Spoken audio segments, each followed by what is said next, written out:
ఏపీలో పెన్షన్ల పంపిణీ రేపు ఆదివారం కావడంతో ఒక రోజు ముందుగానే పంపిణీ. అనంతపురం జిల్లా నేమకల్లు గ్రామంలో చంద్రబాబు పర్యటన.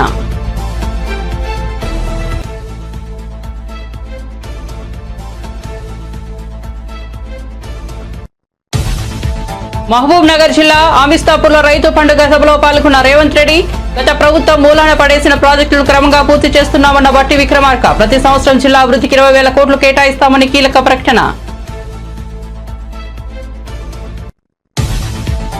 బియ్యం అక్రమ రవాణాపై పవన్ సీరియస్. స్పందించిన ఎంపీ పురంధేశ్వర్. బియ్యం కుంభకోణాన్ని పవన్ సీరియస్ గా తీసుకోవడం హర్షణీయమని వ్యాఖ్య.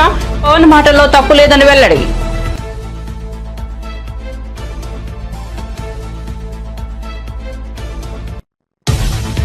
బీఆర్ఎస్ పాలనలో రాష్ట్రాన్ని దివాలా తీయించారన్న మహేష్ కుమార్ గౌడ్. ప్రభుత్వం చేస్తున్న పనులను ప్రజల్లోకి తీసుకెళ్లాలని సూచన. బీఆర్ఎస్ అసత్య ప్రచారాన్ని తిప్పికొట్టాలని వ్యాఖ్య.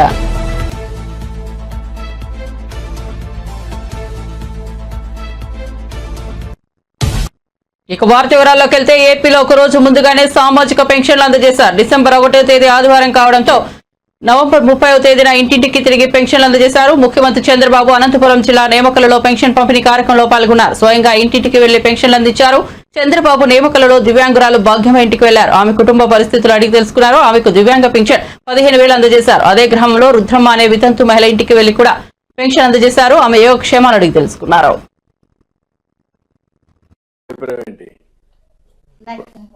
ఒకప్పటి నుంచి 3,000 నుంచి 4,000 ఇచ్చామమ్మా. ఒకప్పుడు నేనే ఉన్నప్పుడు 200 నుంచి 2,000 చేశాను. మళ్ళీ ఇప్పుడు 3,000 నుంచి 4,000 చేశాను. నీకు దీనివల్ల ఎంతవరకు వెసులుబాటు వస్తా ఉంది? ఇప్పుడు 4 సంవత్సరాలు అయితే వచ్చిన వస్తుంది. అందుకని ముందు లేదు. ఇప్పుడు పైన సంవత్సరం 3,000 తీసుకుంటుంటే ఇప్పుడు నువ్వు వచ్చినాక 4,000 రూపాయలు. నువ్వు వీళ్ళిద్దరు కూలికి పోయి కొంత డబ్బులు వస్తుంది, ఇదంతా కలిపి పెట్టుకుంటారా ఖర్చులకై? వాళ్ళకి పెళ్లి చేయాలి కదా నువ్వు? చేయాలి సార్. మరి పెళ్లి చేయను నాకు ఇల్లు కావాలని ఒక అంటాడు. ఇప్పుడు అడుగుతున్నారు సార్. ఇల్లు కావాలని పెట్టాలని. ఇప్పుడు ఇల్లు లేదా? ఇప్పుడు ఇల్లు కట్టిస్తే ఇంటి జాగా ఉందా? ఎక్కడ ఉందమ్మా? అక్కడే కట్టుకుంటారు. ఇల్లు కట్టిస్తే దాని పక్కనే చేసేయండి. గొర్రెలు పెట్టిస్తామో మేపుకుంటారా? ఇప్పుడు గొర్రెలు పొలాలకు తిరిగే గొర్రెల ఇంటికన్నా మేపుకున్న గొర్రెలు వచ్చాయి.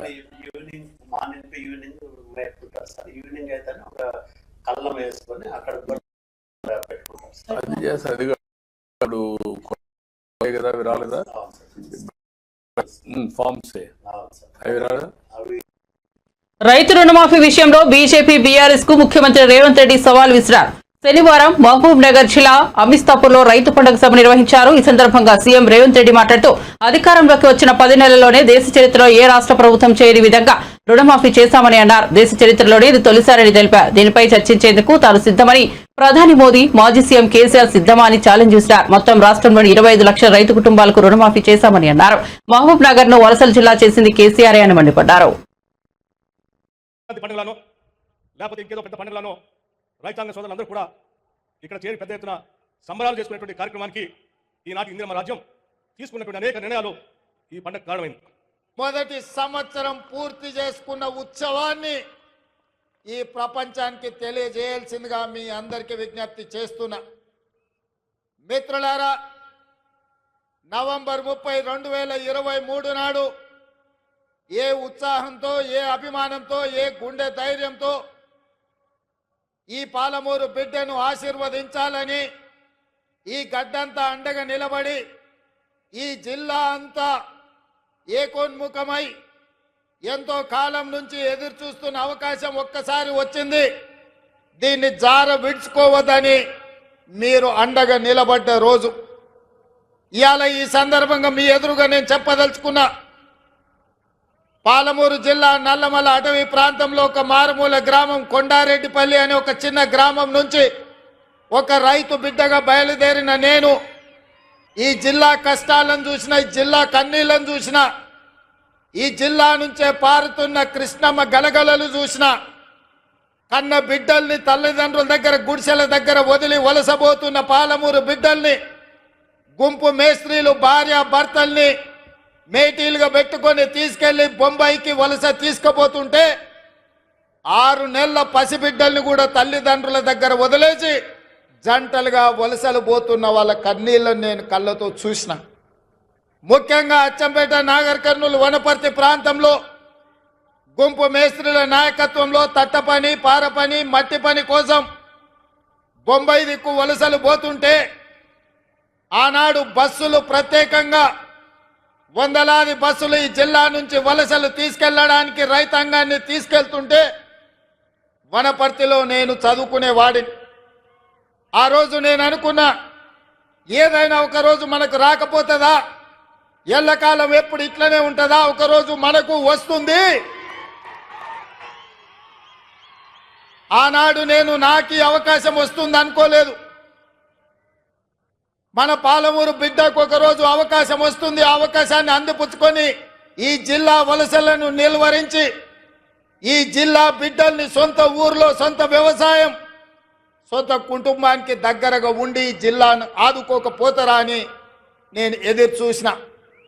సరిగ్గా 70 సంవత్సరాల తర్వాత ఆనాడు ఉమ్మడి హైదరాబాదు రాష్ట్రం మొట్టమొదటి ముఖ్యమంత్రిగా ఈ జిల్లా బిడ్డ బూర్గుల రామకృష్ణారావు ముఖ్యమంత్రి అయితే 70 సంవత్సరాల తర్వాత మీ బిడ్డ కొండారెడ్డిపల్లి నుంచి బయలుదేరిన ఒక రైతు బిడ్డ మీ అభిమానంతో ఈ తెలంగాణ రాష్ట్రానికి మళ్ళీ నాయకత్వం వచ్చే అవకాశం వచ్చింది. నా జన్మ ధన్యమైందని చెప్పి నేను ఈ సందర్భంగా తెలియజేస్తున్న మిత్రులారా, ఈ అవకాశం ఆషామాషిగా వచ్చింది కాదు. ఈ వచ్చిన అవకాశాన్ని అల్లరి చిల్లర పనుల కోసమో, అనవసరమైన ఖర్చుల కోసమో, ఆర్భాటపు ఏషాలు వేయడానికో కాదు. ఇది ఒక బాధ్యత. ఈ బాధ్యతను జవాబుదారీతనంతో నిర్వహించాల్సిన బాధ్యత నా మీద ఉన్నది. అదాని ముడుపుల కేసులో వైసీపీ అధినేత మాజీ సీఎం వైఎస్ జగన్మోహన్ రెడ్డి తప్పించుకోలేడని కాంగ్రెస్ మాజీ ఎమ్మెల్యే గోనె ప్రకాష్ రావు జోషం చెప్పారు. ఢిల్లీలో ఆయన మీడియాతో మాట్లాడారు. నిరంజన్ రెడ్డి, కపిల్ సిబాల్, సిద్ధార్థ్ రెడ్డి, అభిషేక్ సింఘ్వి వంటి లాయర్లను పెట్టుకున్న అమెరికా చట్టాల నుంచి తప్పించుకోవడం జగన్ వల్ల కాదన్నారు. 1700 కోట్లు కాదు, $1 అయినా అమెరికా చట్టాలు వదిలిపెట్టబోవన్నారు. అమెరికా కేసులో తన పేరు లేదని జగన్ అనుకుంటున్నారని, కానీ అమెరికాకు విచారణకు జగన్ హాజరు కావాల్సిందే అన్నారు. తీవ్ర పరిణామాలకు రాబోయే జరిగింది. పార్టీలో కూడా ఈ రోజున్న బీజేపీ పార్టీలో కూడా ఏకపక్ష అంటే మొనపాలిగా నడుస్తుంది మూడోసారి. ఖచ్చితంగా దీంతో పొలిటికల్ క్రైసిస్ రాబోతాయి. అదానిపై పార్లమెంట్లో కానీ, లోక్సభలో కానీ, రాజ్యసభలో చర్చ జరగవలసిందే. ప్రజల్లో చర్చ జరగవలసిందే. ఒక పౌరునిగా, నీతి నిజాయితీ ఉన్నవారిగా ఏడిపోతుంది దేశము. ఈ రోజు ఏదైతుందో 1700 కోట్లు ఒక ఆంధ్ర రాష్ట్రానికి అవినీతి జరిగిందంటే నీతివంతమైన మనం పరిపాలన చెప్తున్నాము. దీని మీద నిజంగా నీతి అంటే బయటికి రాని, కడిగిన ముత్యంలోకి బయట రాని. అమెరికా రేపు అడుగుతుంది కోర్టుకు, సమన్లు ఇష్యూ అవుతాయి. కంట్రీ టు కంట్రీ అగ్రిమెంట్ ప్రకారం ఏదైతుందో రావాల్సిందే. మీకు తెలుసు ఈ రోజు ఏదైతుందో బుష్ 2001లో మేలో bush president of second bush, చిన్న బుష్, పెద్ద బుష్ కాదు, ఆయన 2 కూతుర్లు బారికి పోయారు. 21 ఇయర్స్ లేకపోయేది ఉంటే నాటాలు. బట్ ఫేక్ ఐడి కార్డు ఇచ్చారు. ఒకరు 19, ఒకరు 18, 2 కూతుర్లు ఇమీడియట్గా ఐడెంటిటీ చేసి పోలీసు వచ్చింది, డిటైన్ చేసి టికెట్ ఇచ్చింది. అంటే ఫైన్ వేస్తారు, వార్నింగ్ ఇస్తారు. అట్లా 2-3 సార్లు అయితే ఏం చేస్తారంటే జైలు పంపుతారు. సో ఏదైతుందో బుష్ నెంబర్ 1 అంటే ప్రెసిడెంట్ ఆఫ్ అమెరికా బిడ్డల్ని ఏదైతుందో తెలియదు. పేపర్ వచ్చిందంటే తెల్లారి ఫినిష్. ఎంక్వైరీ కేసు అంతే. ఈవెన్ ఒక గవర్నర్ రిటైర్ అయిపోయి ఇంట్లో ఉన్నా కూడా ఆరోపణలు వచ్చింది. మీకు అన్నీ పంపాను, దాదాపు ఒక 20 ఇన్సిడెంట్లు పంపాను మీకు. గవర్నర్స్ ఉన్నారు దాంట్లో, లోక్సభ ఉన్నారు, కాంగ్రెస్ రాజ్యసభ ఉన్నారు, తర్వాత ప్లస్ పోలీస్ అధికారులు ఉన్నారు. ఏ విధంగా ఎంత చిన్న అమౌంట్ కోసం మీకు 20 ఇన్సిడెంట్స్ మీకు ఏదైతుందో ఫార్వర్డ్ చేశాను. అలాగే ఈరోజు ప్రపంచ దేశాలను వణికించిన సద్దాం ఎక్కడ పట్టుకున్నారు, ఏ పరిస్థితి అయింది? బంకర్ ఈజ్ ఏ సిఐఏ అంటే అమెరికన్ ఏజెన్సీ ద్వారా బిల్ లాడెన్ ఎలా పట్టుకున్నారు, ప్రెసిడెంట్ ఎట్లా సూపర్వైజ్ చేసాడు అమెరికన్ ప్రెసిడెంట్. అలాగే ఇంకొకటి ఏంటంటే కాసిం సోలేమాన్ 2020లో అతను ఇరానియన్ మేజర్ జనరల్. ఎటువంటి టార్చర్ అంటే అమెరికన్ ఇంటర్చేంజింగ్ చేసింది. ఈ చట్టాలకు వెళ్ళి ఎవ్వరు తప్పించుకోలేరు. అదాని ఖచ్చితంగా అదాని కుటుంబ సభ్యులు ఖచ్చితంగా కోర్టుకు అక్కడ శిక్ష పడకపోవడం సమస్య లేదు. మనీ ట్రాన్సాక్షన్ వేల కోట్ల రూపాయల ట్రాన్సాక్షన్ జరిగింది. గురుకులాల్లో ఫుడ్ పాయిజనింగ్ ఘటనల వెనుక తన హస్తం ఉందంటూ మంత్రి కొండా సురేఖ ఆరోపణలు చేశారని, ఆధారాలు ఉంటే విచారణ కోసం సీబీఐకి ఇవ్వాలని బీఆర్ఎస్ నేత ఆర్ఎస్ ప్రవీణ్ కుమార్ డిమాండ్ చేశారు. తెలంగాణ భవన్లో నిర్వహించిన మీడియా సమావేశంలో ఆయన మాట్లాడుతూ కేటీఆర్ గురుకుల బాట అనే కార్యక్రమాన్ని చేపట్టారన్నారు. గురుకుల విద్యార్థులు ఎదుర్కొంటున్న సమస్యలు తెలుసుకోవడానికే ఈ కార్యక్రమం చేపట్టినట్లు వెల్లడించారు. గురుకుల బాట అని తాము కార్యక్రమాన్ని చేపట్టగానే కాంగ్రెస్ కు భయం పట్టుకుందని ఎద్దేవా చేశారు. తాను విద్యార్థులకు కలుషిత ఆహారం పెడుతున్నట్లు కొండా సురేఖ చెప్పడం విడ్డూరంగా ఉందన్నారు. రాష్ట్ర ప్రజలు కొండా సురేఖను గతంలో తిరస్కరించారని వ్యాఖ్యానించారు. మహిళలపై ఆమె చేసిన వ్యాఖ్యలకు గాను కేసు పెట్టాలని కోర్టు చెప్పిందని గుర్తు చేశారు. ఆమెకు మంత్రి పదవిలో కొనసాగే అర్హత లేదన్నారు. మతి స్థితితో లేని కొంతమంది రాజకీయ నాయకులను గాంధీ భవన్లో కూర్చోబెట్టి రకరకాల వేదికల మీద మాట్లాడిస్తున్నాడు.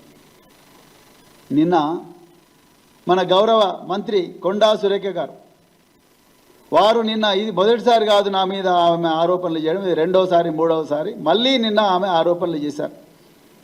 నేను కొండా సురేఖ గారి స్థాయికి నేను దిగజారి మాట్లాడదలుచుకోలేదు, కానీ కొన్ని వాస్తవాలు ప్రజలకు చెప్పాలి. అమ్మా కొండా సురేఖ గారు, మీరు దయచేసి తెలంగాణలో మళ్ళీ ప్రెస్ మీట్లు పెట్టకూరి. నా రిక్వెస్ట్, తెలంగాణ సమాజం మిమ్మల్ని ఎప్పుడో తిరస్కరించింది.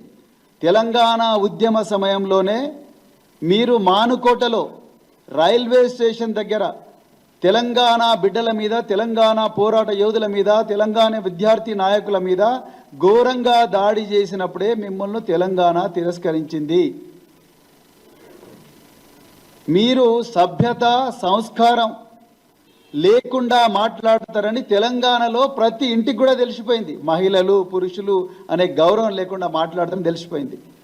కోర్టులో జడ్జిలు కూడా మీరు మాట్లాడిన మాటలు వినడానికి చెవులు పూసుకుంటున్నారు. న్యాయ వ్యవస్థ కూడా మీరు మాట్లాడిన మాటలు మళ్ళీ వినాలని అనుకోవడం లేదు. సాక్షాత్తు కోర్టులే మీ మీద కేసు రిజిస్టర్ చేయాలి అని చెప్పి మీకు ఆర్డర్ కూడా ఇచ్చింది మీ మీద. మీరు సభ్యత సంస్కారం లేకుండా సాటి మహిళల మీద చేసిన ఘోరమైన ఆరోపణలకు మరి కోర్టు చలించిపోయి మీ మీద కేసు రిజిస్టర్ చేయాలని చెప్పింది. అదేవిధంగా మీ మీద మళ్ళొకసారి కేటీఆర్ గారి మీద మాట్లాడితే మళ్ళీ జైలుకు పంపిస్తామని చెప్పి కోర్టు వార్నింగ్ కూడా ఇచ్చింది. అయినా కూడా మీరు మళ్ళీ కోర్టు ఆదేశాలను ఉల్లంఘించి అసభ్యకరమైన భాష మరి మాట్లాడుతూ ఉన్నారు. అసలు మీకు మంత్రి పదవిలో ఉండే అర్హత లేదు సురేఖ గారు. నేను సభ్యత సంస్కారం ఉన్న వ్యక్తిని కాబట్టి నేను మిమ్మల్ని ఇప్పటికి కూడా గౌరవించే మాట్లాడుతున్నాను. తెలంగాణ ఆడబిడ్డ కాబట్టి నేను మళ్ళీ చెప్తున్నా, మీకు ఆ మంత్రి పదవిలో ఉండే అర్హత లేదు. మీరు నా గురించి మాట్లాడుతున్నారు. నేను ప్రభుత్వ హాస్టళ్లలో చదువుకొని గురుకుల పాఠశాలల్లో కుట్రపూరితంగా సమస్యలు సృష్టించి సీఎం రేవంత్ రెడ్డి ప్రభుత్వంపై బీఆర్ఎస్ పార్టీ దుష్ప్రచారం చేస్తుందని ప్రభుత్వ విప్ బీర్ల ఐలయ్య యాదవ్ ఆరోపించారు. ఐలయ్య మీడియాతో మాట్లాడుతూ సీఎం రేవంత్ రెడ్డి ప్రజాపాలనపైన పింక్ మీడియాతో బీఆర్ఎస్ తప్పుడు ప్రచారం చేస్తోందని మండిపడ్డారు. గురుకులాలపైన ఆర్ఎస్ ప్రవీణ్ కుమార్ పెద్ద కుట్రకు పాల్పడుతున్నారని, గురుకులాల సెక్రటరీగా ఉన్నప్పుడు నియమించుకున్న తన మనుషులతో ప్రభుత్వాన్ని బద్నాం చేయాలని చూస్తున్నాడని ఆరోపించారు. నువ్వు చేస్తున్నావు అని ఇక్కడ వాడు కరెక్ట్ లేడు అంటున్నా. నేను చూసామని అరే తాగినారంటే తాగదంటున్నాడు. ఆడేం గుట్కా వేసి బాగా నా పనులు బాకులు పట్టినాయి. ఇప్పుడు వంట చేసే వాళ్ళు నీటుకుంటున్నాయి మనం తినేది. నువ్వు రేపు పొద్దున మా మధ్యాహ్నం ఒకసారి వచ్చి ఇన్స్పెక్షన్ చేయాలి. స్పెషల్గా సన్న బియ్యమే కాకుండా నాణ్యమైనటువంటి కూరగాయలు, అదేవిధంగా నాణ్యమైన విద్య అందించాలని గౌరవ ముఖ్యమంత్రి రేవంత్ రెడ్డి గారి నాయకత్వాన మొన్ననే డైట్ ఛార్జ్ కూడా పెంచడం జరిగింది. పెద్ద ఎత్తున 40% డైట్ ఛార్జ్ పెంచి ఇలా కిచెన్ లో చూసినాం. నిన్ననే యాదాద్రి భువనగిరి జేసీ గారు కూడా ఇక్కడ నిద్ర చేయడం జరిగింది. మేము సడన్ విజిట్ చేసినాం. ఏ పిల్లవాడిని అడిగినా వారానికి ఒక గుడ్డు, చికెను, అదేవిధంగా మటను మంచి భోజనం అందిస్తున్నారని చెప్పారు. కానీ కొంత ప్రతిపక్షాలు హాస్టళ్లలో ఫుడ్ బాగలేదని చెప్పి ఈ ప్రభుత్వాన్ని బదనాం చేయాలని చెప్పి వాళ్ళ సోషల్ మీడియా, వాళ్ళ పింక్ మీడియా ద్వారా కిచెన్ లో తినకే వస్తలేదు. నువ్వు చేస్తున్నావు కానీ ఇక్కడ వాడు కరెక్ట్ లేడు అంటున్నా. నేను చూసిన వాళ్ళు అదే తాగినారంటే తాగదంటున్నాడు. రాష్ట్రంలో ఎన్డీఏ కూటమి ప్రభుత్వంపై వైసీపీ నేత మాజీ మంత్రి పేర్ని నాని సంచలన వ్యాఖ్యలు చేశారు. ఏపీలో శాంతి భద్రతలను చంద్రబాబు సర్కార్ గాలికొదిలేసిందని విమర్శించారు. మాజీ మంత్రి పేర్ని నాని మీడియాతో మాట్లాడారు. ఈ క్రమంలో కూటమి ప్రభుత్వంపై విమర్శలు గుప్పించారు. ప్రభుత్వాన్ని ప్రశ్నించే వైసీపీ నేతలు కార్యకర్తలను కూటమి ప్రభుత్వం టార్గెట్ చేస్తోందని మాజీ మంత్రి పేర్ని నాని ఆరోపించారు. ఒకరిపై 10-12 తప్పుడు కేసులు పెట్టి వేధిస్తోందన్నారు. అడ్డగోలుగా పోలీసులను వాడుతూ పాత కేసులను తిరగదోడుతోందని మండిపడ్డారు. ఈ నేపథ్యంలో అధికారం ఎల్లకాలం ఉండదు చంద్రబాబు గుర్తించుకో అని పేర్ని నాని సవాల్ విసిరారు. కూటమి ప్రభుత్వం ఈ రాష్ట్రంలో శాంతి భద్రతలు పరిరక్షించాలి, రాష్ట్రంలో తమకు ఓటేసినటువంటి ప్రజల్ని ఎలా కాపాడాలి, నేరాలు జరగకుండా ఎలా అరికట్టాలనేది గాలి కొదిలేసి వైఎస్ఆర్ కాంగ్రెస్ పార్టీ నాయకుల్ని, వైఎస్ఆర్ కాంగ్రెస్ పార్టీ కార్యకర్తల్ని, ఎవరైతే ఈ ప్రభుత్వాన్ని ప్రెస్ మీట్లతో కానీ లేదా వ్యవస్థలో వారికి ఉన్నటువంటి మార్గం ద్వారా కానీ లేదా సోషల్ మీడియాలో కానీ ఎలా అయినా ఈ ప్రభుత్వం చేస్తున్నటువంటి మోసాలని లేదా కూటమి ప్రభుత్వం ఆడి తప్పిన హామీల్ని నిలబెట్టుకోమని అందరినీ తప్పుడు కేసులతో వేధించే కార్యక్రమం, పోలీసు వ్యవస్థ మొత్తాన్ని ఈ రాష్ట్ర ప్రజల యొక్క పరిరక్షణ కోసం కాకుండా, శాంతి భద్రతల్ని కాపాడటం కోసం కాకుండా వైఎస్ఆర్ కాంగ్రెస్ పార్టీ కార్యకర్త దగ్గర నుంచి నాయకుల వరకు కూడా అందరినీ వేధించే కార్యక్రమమే ప్రధాన ఉద్యోగంగా పోలీసులను వాడుతున్నారు. ఇవాళ గన్నవరం నియోజకవర్గంలో 2024 జనవరి మాసంలో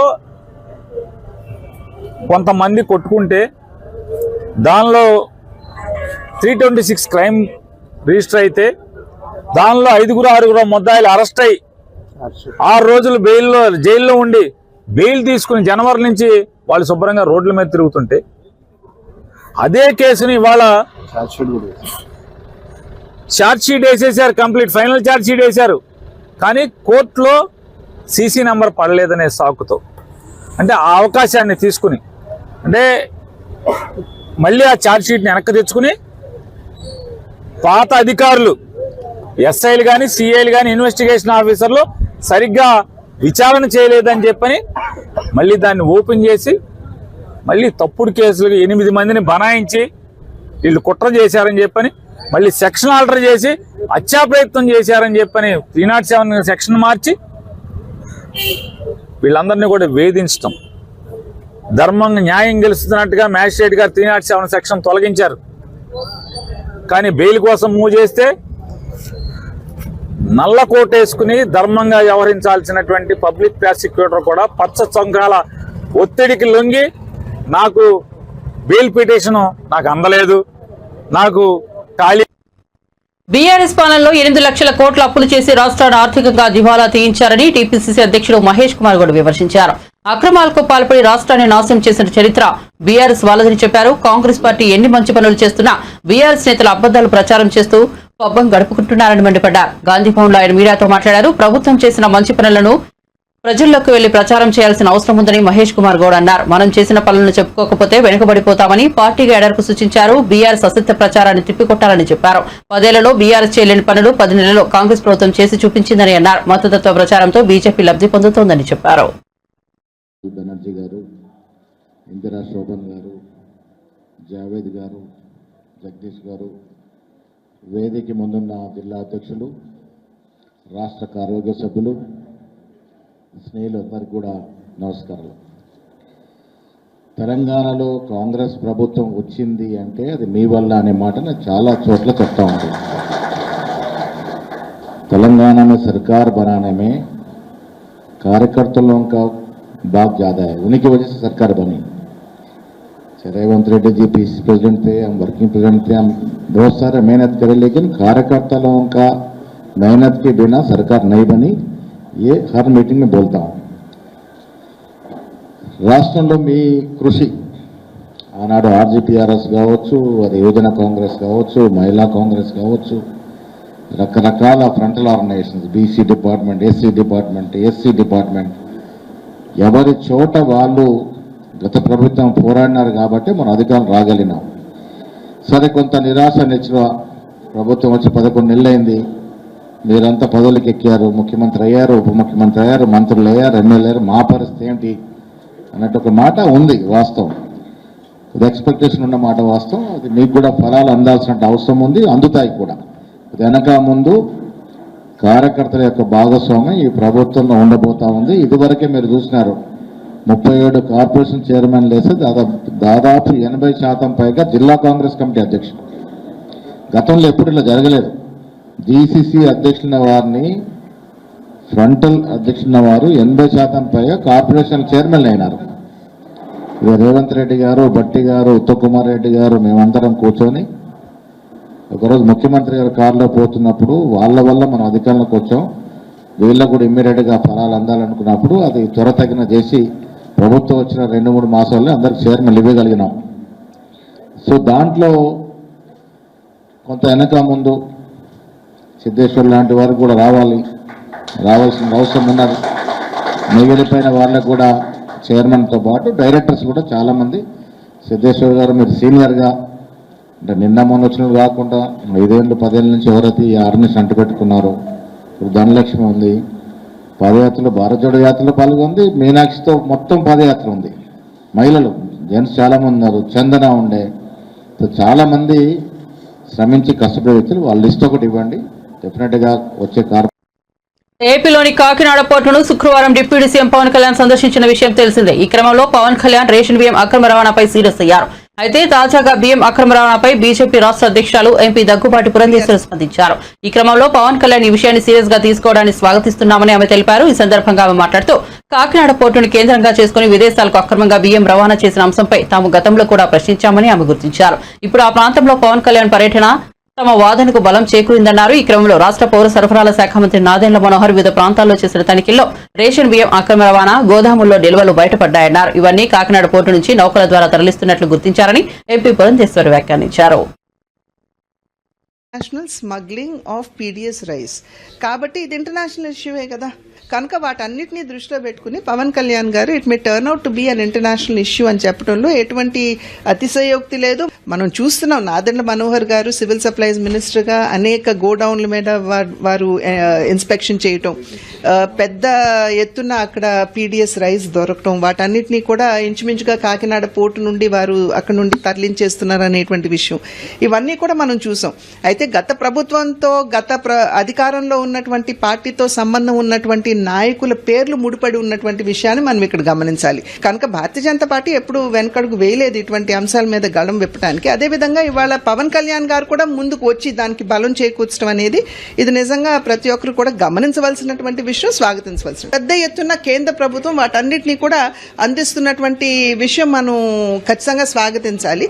దాన్ని స్వాగతిస్తూనే అదనంగా రాష్ట్రానికి ఏం కావాలి అంటే ఒక్కొక్క పార్లమెంట్ నియోజకవర్గానికి సంబంధించినటువంటి డెవలప్మెంట్ యాక్టివిటీస్ ఉంటాయి.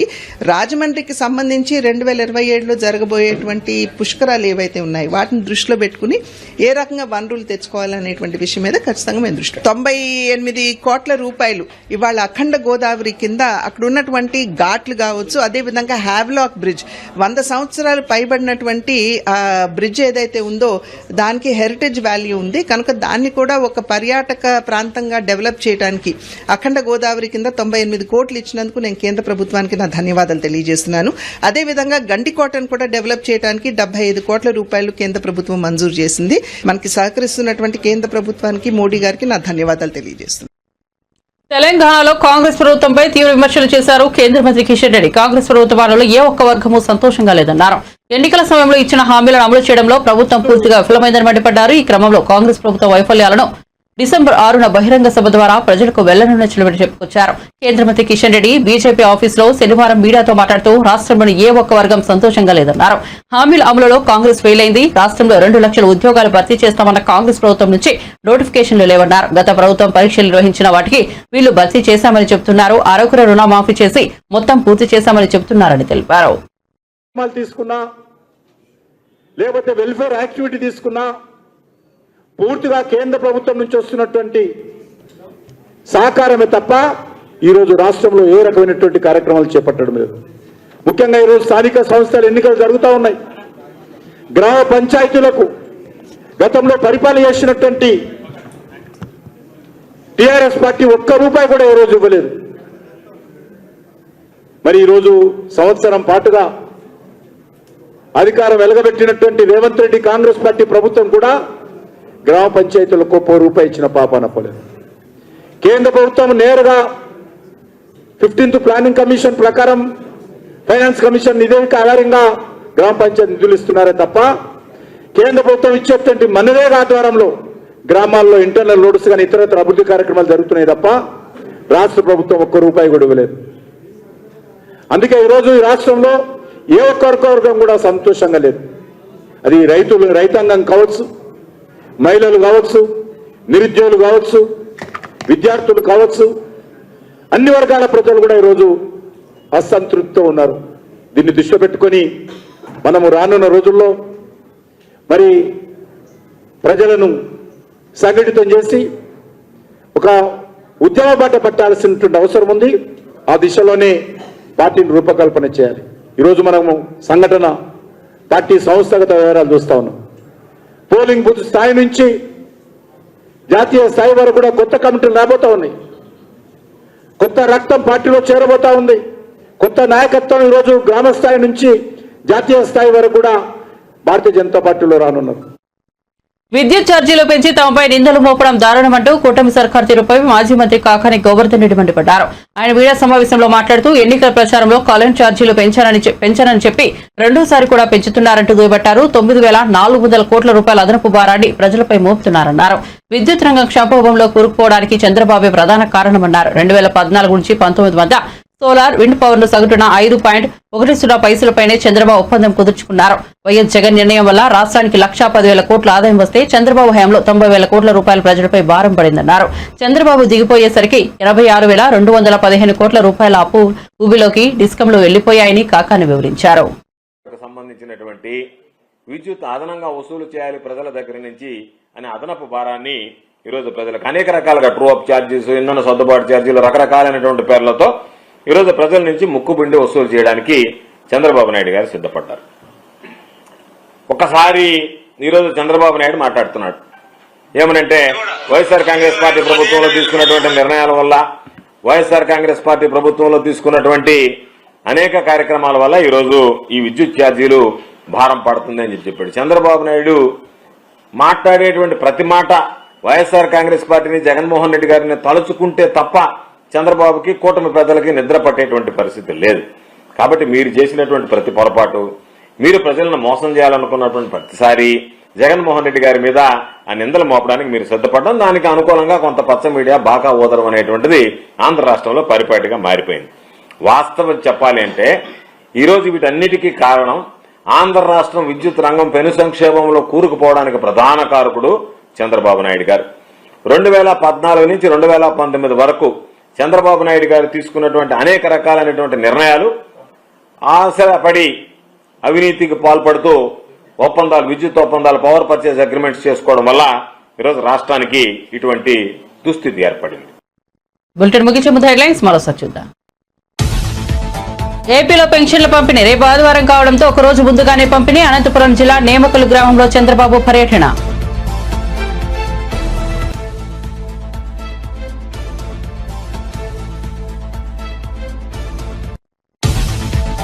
మహబూబ్ నగర్ జిల్లా అమిస్తాపూర్ లో రైతు పండుగ సభలో పాల్గొన్న రేవంత్ రెడ్డి గత ప్రభుత్వం మూలాన పడేసిన ప్రాజెక్టులను క్రమంగా పూర్తి చేస్తామన్న బట్టి విక్రమార్క. ప్రతి సంవత్సరం జిల్లా అభివృద్ధికి 20,000 కోట్లు కేటాయిస్తామని రేవంత్ రెడ్డి ప్రకటన.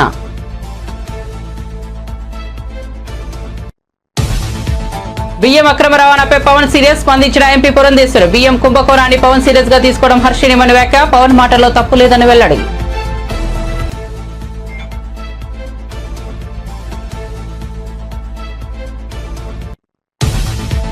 బీఆర్ఎస్ పాలనలో రాష్ట్రాన్ని దివాలా తీయించారన్న మహేష్ కుమార్ గౌడ్. ప్రభుత్వం చేస్తున్న పనులను ప్రజల్లోకి తీసుకెళ్లాలని సూచన. బీఆర్ఎస్ అసత్య ప్రచారాన్ని తిప్పికొట్టాలని వ్యాఖ్య.